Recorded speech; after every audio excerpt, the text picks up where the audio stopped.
The phone rang while rain hammered. The windshield like it was trying to break. Through the glass. I was already pulled over on the side of the highway. Hazards blinking, engine still warm. I hadn't turned it off yet. I was listening to my own breathing. Counting it, keeping it even. When I answered, there was nothing for a second. Then my daughter's voice, thin, shaking. Too quiet for a storm this loud.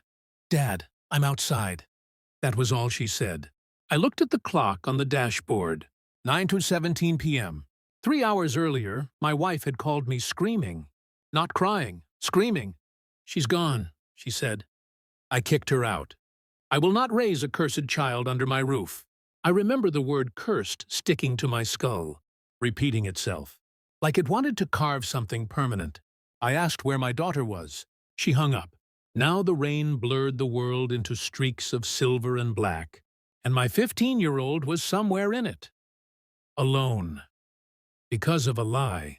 I didn't yet understand. "Where are you?" I asked. There was a pause. I could hear wind tearing at the phone. "I don't know," she whispered. I just walked. Something in me went cold then. Not hot, not angry. Cold is worse. Cold means focus. I told her to stay where she was. I told her I was coming. I didn't tell her I already knew this night would end someone. My wife had been waiting for a reason to hate my daughter. I see that now. At the time, it came packaged as concern, discipline, morality. All neat words that hide. Sharp edges. Her son, my stepson, had told her a story while I was at work. A carefully chosen story. One with tears in the right places. He said my daughter had stolen money from his room. Said she threatened him when he confronted her. Said she laughed. The laugh was important. My wife hated that detail. By the time she called me, the story had grown teeth. She said my daughter was dangerous. Manipulative. Just like her mother, she added, even though she'd never met her. I tried to slow it down, asked to talk to my daughter. "She denied it," my wife snapped. Of course she did. Then the words that changed everything. "I won't let her poison this family." That was when she threw her out into the storm. No shoes, no jacket. I didn't argue on the phone.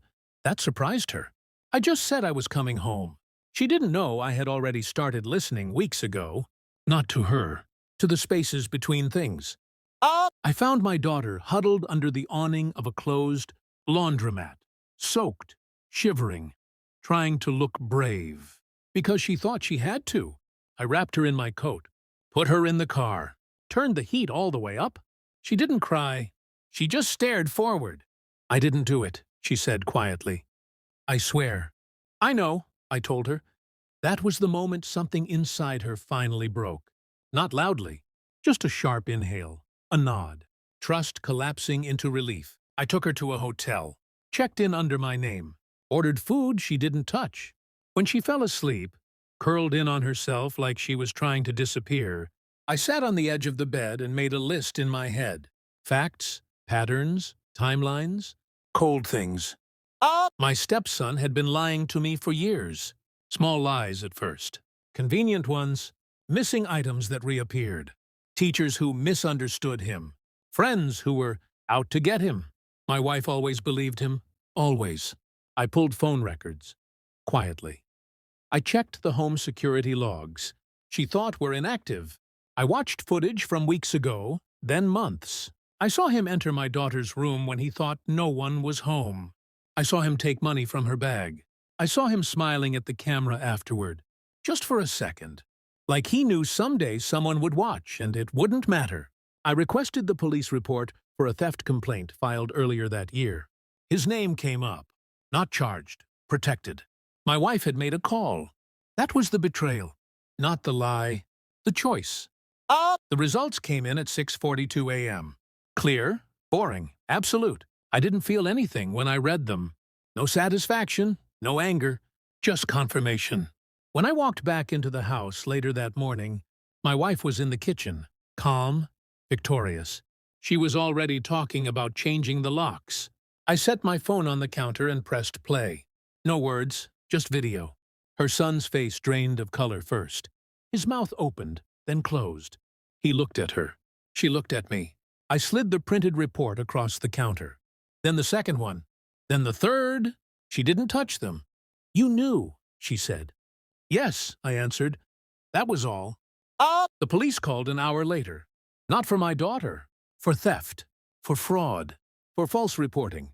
My wife had made statements. Signed them. Pressured an officer to teach her a lesson. Now the lesson had changed hands. I watched my wife sit down slowly, like her legs had forgotten their purpose. Her son stood frozen beside her, pale, eyes darting. They both looked at me, waiting for something. An explosion, a scream, forgiveness. I picked up my keys. My daughter is safe, I said. That's all that matters. I walked out while the sirens grew closer. I didn't go back. I filed the paperwork, closed the accounts, moved forward like a man who finally understands where the ground ends. My daughter sleeps through storms now. That matters. As for my wife and her son, I don't think about them. The truth doesn't need revenge. It just needs light. And once you see clearly, you never step back into the dark.